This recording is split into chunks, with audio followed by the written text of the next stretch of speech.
12,000 years. That's how long the Dominion held the galaxy by the throat. They were ancient, before humanity even figured out how to spark a flame. An empire spanning 40 star systems, convinced they were the masters of creation. To them, other species weren't equals, they were insects. Things to be stepped on or ignored. When human colony ships first touched down on Harvest 1V 30 years ago, the Dominion watched. Cold eyes in the dark. They didn't attack.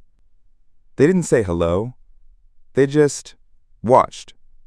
Like a person watching ants build a hill in the backyard. Amusing, maybe, but not important. Harvest IV was a paradise. Green forests wrapped around the northern continents. Crystal rivers cut through golden plains. Rare minerals sat just beneath the topsoil. The first colonists wept when they saw it from orbit. Finally, a home. Over 3 decades, that colony thrived. Landing sites turned into towns. Towns grew into cities. Farmers tilled the earth. Miners opened the mountains. Schools filled with laughter. Children were born who had never breathed Earth's air. Kids who called Harvest IV their only world. By the day of the attack, 2.3 million humans lived there. Teachers, doctors, engineers, grandparents bouncing newborn babies on their knees. A fragment of humanity, basking in the light of an alien sun. The doctor had been there for 15 years. She ran the trauma unit at the Colonial Hospital in New Meridian. Her daughter, Sophia, she was 12, wanted to be a pilot more than anything. That morning, the doctor kissed Sophia goodbye, told her to finish her math before running off with friends. It was the last thing she'd ever say to her child. The fleet arrived at noon. No warning, no demands, no chance to talk it out. 12 massive warships ripped out of hyperspace and opened fire. The Colonial Defense Force, 3 tiny patrol boats, vaporized in the first minute. The orbital stations were gone seconds later. Then the bombardment started. The doctor was in her office when the floor shook. She ran to the window and saw the sky falling. Plasma bombs. Antimatter missiles. Weapons designed to kill everything and leave nothing standing. Buildings she'd passed every day just vanished in pillars of fire. The screaming started then. It didn't stop for 3 days. The Dominion was thorough. They didn't just level the cities, they poisoned the air. They dropped bioweapons on the farms that turned crops to gray ash. They hunted down fleeing convoys with surgical precision. Every shelter was cracked open. Every bunker found. Archon commanded the fleet from orbit. 300 years old. Ancient, even for his kind. He'd done this a dozen times. A correction, he called it. Humans built where they weren't allowed. Humans took resources that belonged to the Dominion. Humans were weeds. He felt nothing as he watched the planet burn. Why would he? They were just humans. On the second day, Archon broadcast a message. His voice was calm, bored, almost. You built where you were not permitted. This is correction. Learn from this lesson. Do not expand where you do not belong. Quote, the doctor heard that message huddled in the cargo hold of a freighter called Meridian's Hope. She'd made it to the spaceport on pure luck. The pilot refused to launch until his hold was packed with survivors. They took off under fire, engines screaming while plasma beams sliced the air around them. 847 people on board. The doctor checked every face, screamed her daughter's name until her voice gave out. Sophia wasn't there. Sophia was still down there, somewhere in the burning ruins of New Meridian. The ship jumped to hyperspace just as the last city fell. Behind them, Harvest 1V was dying. The oceans were boiling. Within a day, the surface would be sterile. 2.3 million souls, gone. The cargo hold was a tomb. Some people cried. Others just stared at the wall. A little boy kept asking for his mom. Nobody answered him. Nobody could. In her hands, the doctor clutched a data core. Before the bombs fell, she was backing up medical records. But when the sky turned to fire, she changed the feed. Hours of footage. Falling bombs. Burning skylines. The faces of the dying. Every second of the massacre, preserved. She didn't know why she did it. Maybe she wanted proof. Maybe she wanted the galaxy to see. Or maybe she just couldn't look away. 3 weeks later, the Meridian's Hope limped into the solar system. The ship was falling apart. The survivors were starving. But they were alive. The doctor was taken straight to the United Earth Council. She stood before the leaders of humanity, still wearing her blood-stained clothes, and she played the tape. The chamber went dead silent. They saw New Meridian disintegrate. They saw people running through infernos. They saw children crying for parents who were already gone. They saw alien ships hanging in the sky like gods of death, raining fire without mercy. When Archon's voice played, that cold, bored lecture, several council members had to walk out. When it ended, the doctor spoke. Her voice was hollow, empty. They killed everyone. My daughter, my friends, my patients, everyone. And they called it a correction, like we were a mistake on a spreadsheet. Quote, the fleet admiral stood up, 60 years old. A lifer. He'd seen war, he'd seen crisis, but nothing like this. How many ships? He asked. A military analyst answered. About 4,000 combat vessels, spread across their territory. The admiral looked around the room. He looked at the frozen image of a burning city. He looked at the doctor, standing alone with her grief. Then we send 60,000. The room exploded, shouting. Denial. Disbelief. 60,000 ships? Humanity didn't have that. The official navy was barely 8,000 strong. Where exactly were 60,000 warships supposed to come from? The admiral waited for the noise to die down. For 200 years, he said softly, we have prepared for this. Not this specific day, but a day like it. A day when someone would try to erase us. He looked them in the eye. We built shipyards in the dark, factories hidden in asteroid belts. Forge worlds that haven't stopped running for generations. We have 60,000 warships waiting. We always have. We just hoped we'd never have to turn them on. Quote, he turned back to the screen. To Harvest IV, the Dominion thinks they taught us a lesson. They think we'll mourn our dead and learn our place. His voice hardened into steel. They're wrong. They didn't teach us a lesson. They made a mistake. The worst mistake anyone has ever made. He looked at the doctor. We won't forget Harvest IV. We won't forgive. And we will make absolutely certain that nobody ever does this to us again.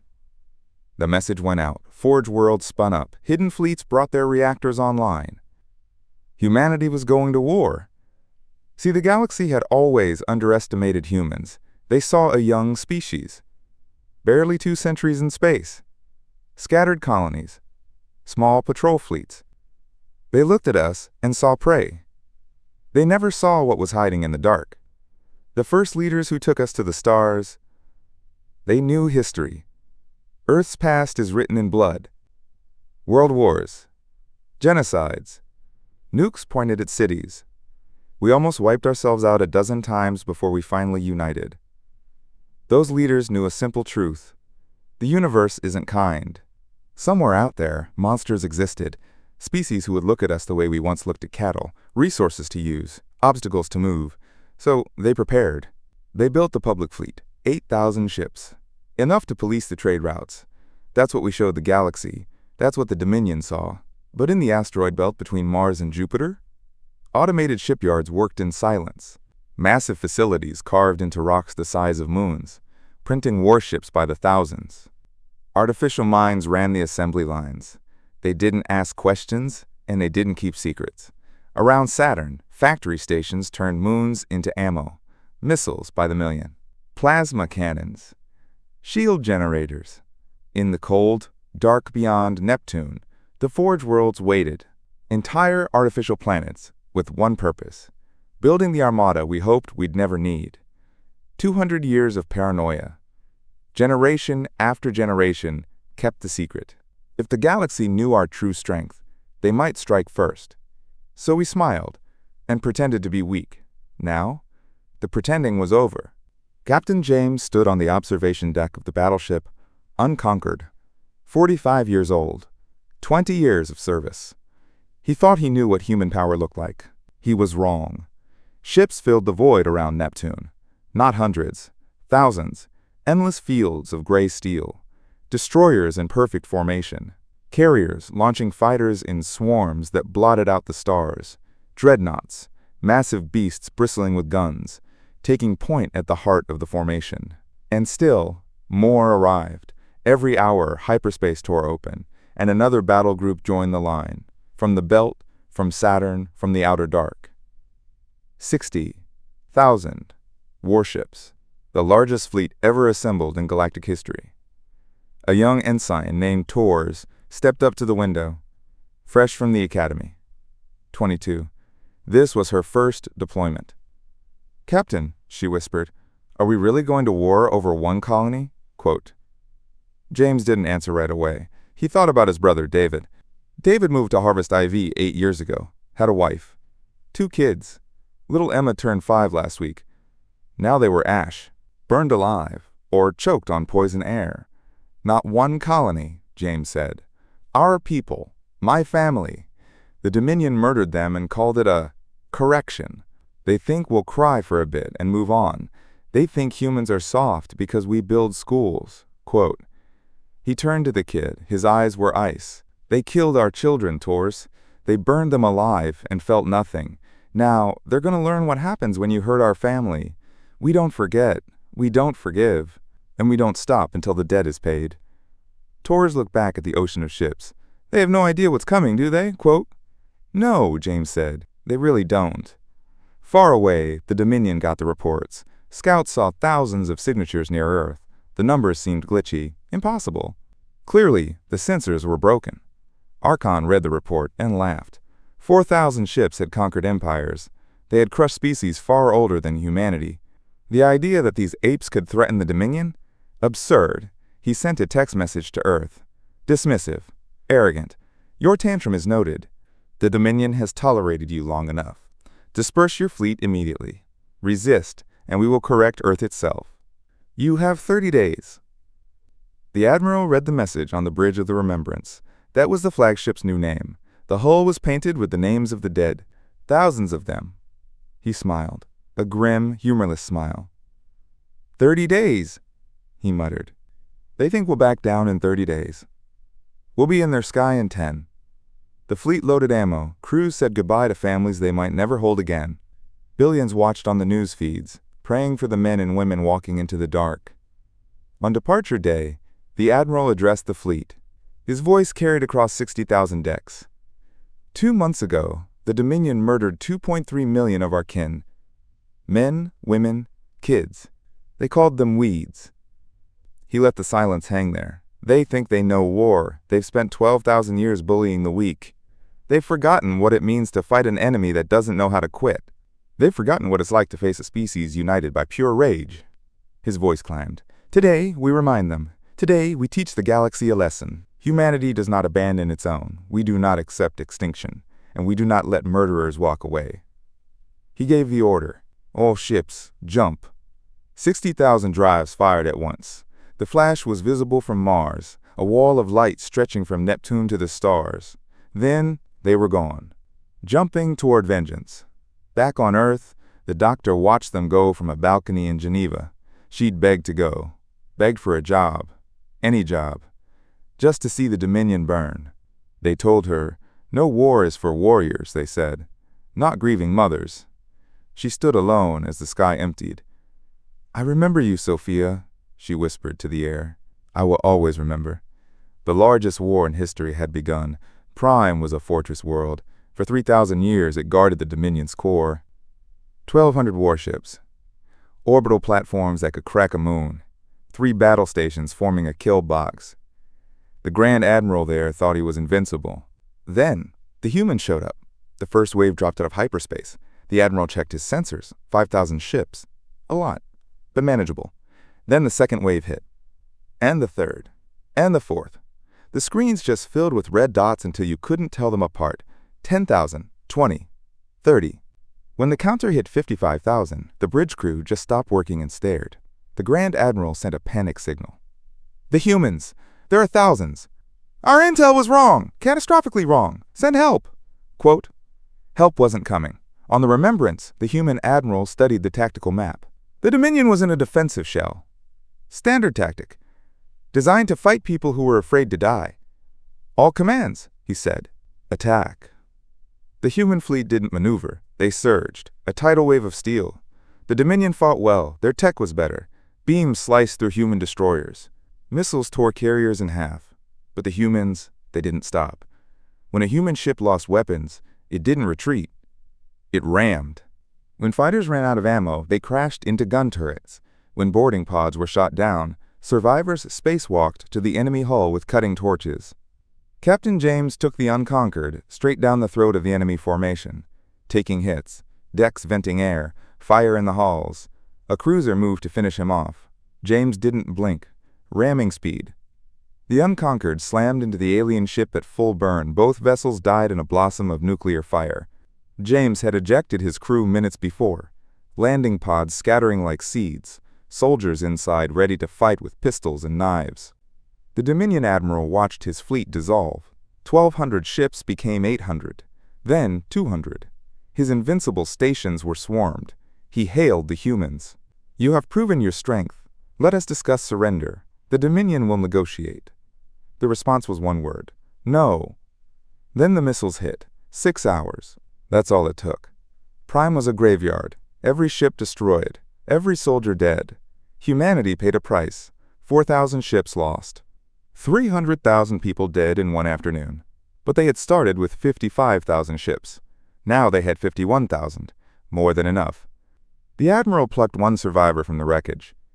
A junior officer named O-Ren dragged him to the bridge of the Remembrance. "You're going to carry a message," the admiral said. "Tell Archon what you saw. Tell him Harvest IV is remembered. Tell him we are coming." He leaned in close. "We have 55,000 ships left. If he kills every one of them, we will build 55,000 more.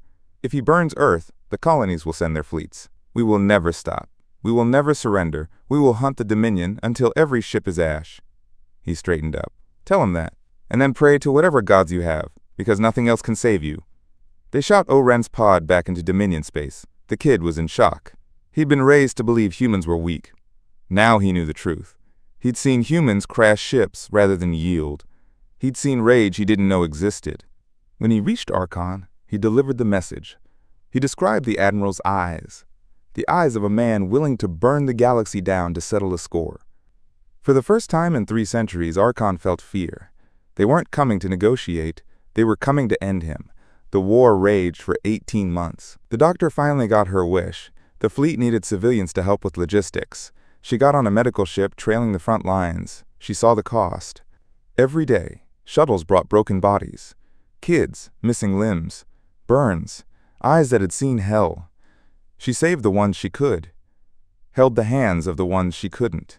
One night, the admiral visited the medship. He looked awful. The war had aged him 10 years. His hands shook. "You should sleep, doctor," he said. She was staring out the viewport at drifting wreckage. "I can't. Every time I close my eyes, I see Sophia."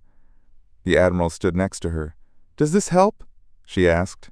"Seeing them die? Does it make the pain less?" Quote, "No," he said, "it doesn't." "Then why? Why sacrifice so many more?" Quote, "Because if we don't, they'll do it again. Not just the Dominion. Everyone. The galaxy is watching. They're learning what happens when you touch humanity. That fear, that's what protects our children for the next 1,000 years." He looked at her. "I can't bring Sophia back, but I can make sure nobody ever attacks us again." Archon watched his empire crumble. World after world fell. The humans were ruthless with military targets. Factories, bases, fleets, vaporized. But strangely, they left civilians alone. Human ships flew past farm worlds without firing. They let refugee ships run. It confused Archon. War was total. You kill the enemy, you kill his family, you ensure they never rise again. But humans, they killed warriors without hesitation, but sent medics to help alien kids caught in a crossfire. "We are not like you," their actions seemed to say. "We won't become monsters to fight monsters." Archon was desperate. He had one card left, the Omega weapon, hidden on the sacred world of Al-Ancient Tech. A planet killer. He set a trap. He'd lure the human fleet to Al and then detonate the weapon. He'd kill millions of his own people to do it, but he'd break the human fleet. He didn't know humanity had spent 18 months hacking his networks. Captain James, who survived the Unconquered and now ran a Spec Ops team, found the intel. They knew about the trap. The human fleet arrived at Al, but instead of grouping up, they scattered, a massive sphere around the system. 2 spread out for the weapon to wipe them all out. Archon slammed his fist on his console. "How did they know?" Quote, While he raged, a small human force, 12 ships, slipped in behind the weapon station. Boarding teams, James ordered, go. Pods slammed into the station's hull. Marines poured in, close quarters, brutal, fighting room to room. James led the charge. He'd lost his brother. He'd lost his ship. He'd spent 18 months waiting for this. They breached the command center. Archon was waiting. You think you won? The alien spat. He held a detonator. I'll kill us all. My people will remember me as a hero. He raised the trigger. Your species was a mistake. A correction is. Bang! James fired, shot the device right out of his hand. 3 more shots took down Archon's shields. The alien fell. James stood over him. You're savages, Archon wheezed. No culture, just violence. James knelt down. You killed 2 million civilians and called it a correction. We dismantled your empire and called it justice. He leaned in. The difference is, we aren't savages. Savages would have nuked this planet. We didn't. We're better than you. Archon died on that floor. With the weapons secured and leadership dead, the Dominion folded. Admirals surrendered. Nobles begged for terms. The 12,000-year empire didn't end with a bang, but with a signature on a piece of paper. 10 years later, Harvest IV is rebuilt. The grass is green again. At the center of New Meridian, there's a garden. Black stone walls are carved with 2.3 million names. The doctor visits every year. This time, she brought her granddaughter, a bright-eyed 7-year-old named Sophia. The admiral stood there with her, retired now, frail. But he always came. Do you think it was worth it? The doctor asked. The same question from the war. The admiral watched little Sophia chasing a butterfly. He thought about the soldiers who didn't come home. They attacked us because they thought we were weak, he said. They killed our kids because they thought we wouldn't fight. Now, every species knows what happens when you cross humanity. He paused. Nobody has threatened a colony in 10 years. Nobody raids our ships. They fear us. Is that what we wanted? She asked. To be feared. Quote, no, we wanted to be safe. We wanted to survive. He pointed at the little girl. The galaxy thought we were soft because we value life. They didn't understand. We value life so much, we will burn down empires to protect it. Quote, we will fight until the last ship is gone, and then we'll build more. They won't make that mistake again. That is what Harvest IV bought us. The sun began to set, painting the sky gold. High above, human warships patrolled in silence. Guardians. Humanity doesn't forget, the doctor said quietly. No, the admiral agreed, and we don't forgive. The garden lights flickered on, illuminating the names of the fallen. And amongst the memories of the dead, children played without fear. The galaxy had learned its lesson. Some sleeping giants should never be woken up.